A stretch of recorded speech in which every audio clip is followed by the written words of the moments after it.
Greetings, Professor. My name is Eileen Vidal Fernandez, and I will be presenting my Semantics and Pragmatics essay. First, we have my analysis on page 121 of Alice's Adventures in Wonderland by Lewis Carroll.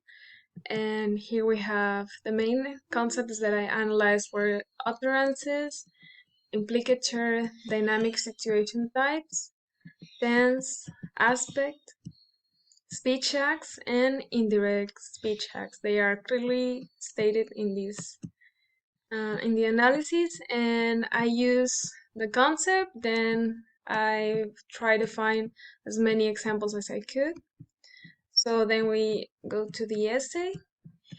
In my essay, I reviewed the same concepts I did in my analysis, but I also discussed the relevance of semantics and pragmatic studies in my field, that is translation.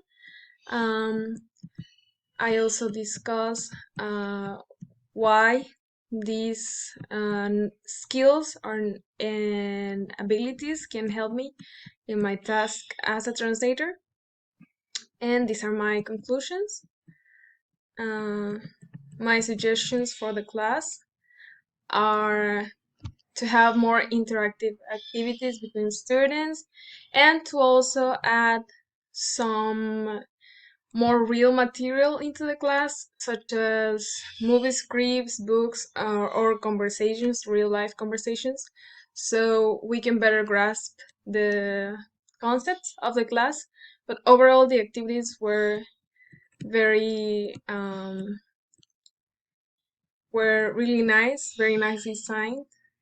And here I have my references. I use mainly the two books we use and also Alice's Adventures in Wonderland. And at the end, I have my appendix, which is the issue chart of the main concepts I use and explained by the authors. So that's it for me. Thank you very much.